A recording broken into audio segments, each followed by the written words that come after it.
War in Israel. In first call with Palestinian President Abbas, Biden discusses support for humanitarian aid to Gaza.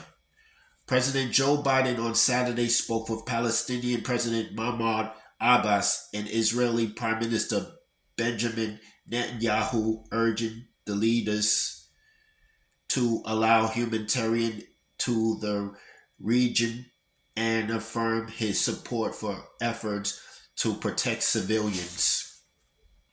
The weekend calls in Washington came ahead of Defense Secretary Lloyd Austin's announcement that the U.S. was moving up a second carrier strike group in support of Israel. Secretary of State Antony Blinken intensified diplomatic outreach across the Middle East and beyond to rally an international response to prevent the Israeli Hamas war from expanding. The broad U.S. efforts reflect the international concern about the number of civilians at risk and the potential ramifications of a prolonged war as Israel told Gaza residents to move south. Hamas urged people to remain in their homes.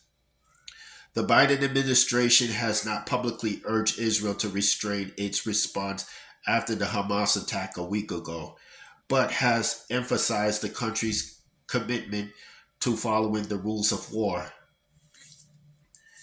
Addressing a human rights campaign dinner Saturday in Washington, Biden linked the humanitarian crisis in Gaza to different versions of hate that he said must be stopped.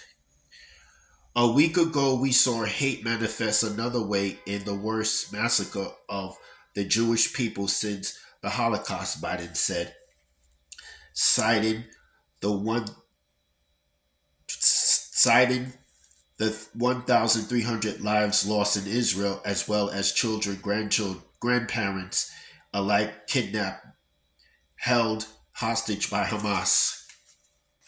The humanitarian crisis in Gaza, innocent Palestinian families, and the vast majority that have nothing to do with Hamas, they're being used as human shields, he said. We have to reject hate in every form.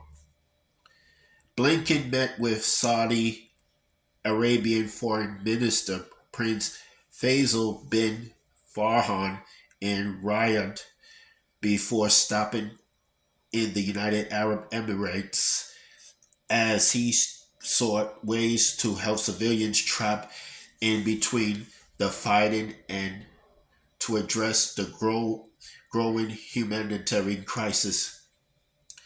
He also called he also called his Chinese counterpart as Palestinians struggle to flee from the area of Gaza targeted by the Israeli military before an expected land offensive.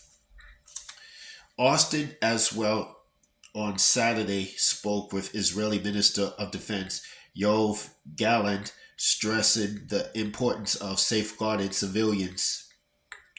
Austin offered updates on U.S. efforts to boost air defense capabilities and munitions for Israeli forces that he noted were aimed at stemming escalation of war, according to a readout of the call.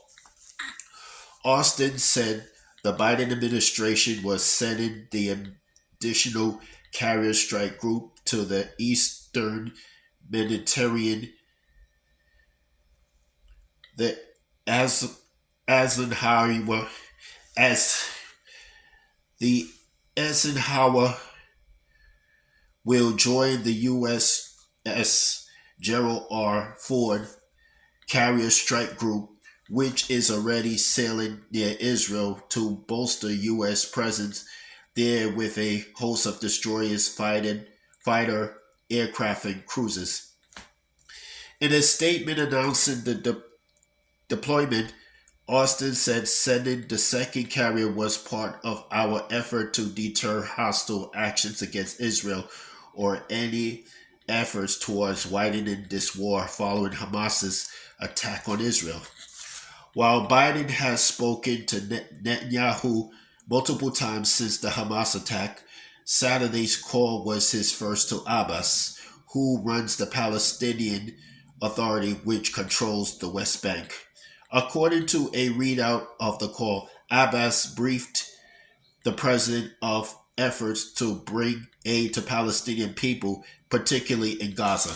That's all I have to say for this video.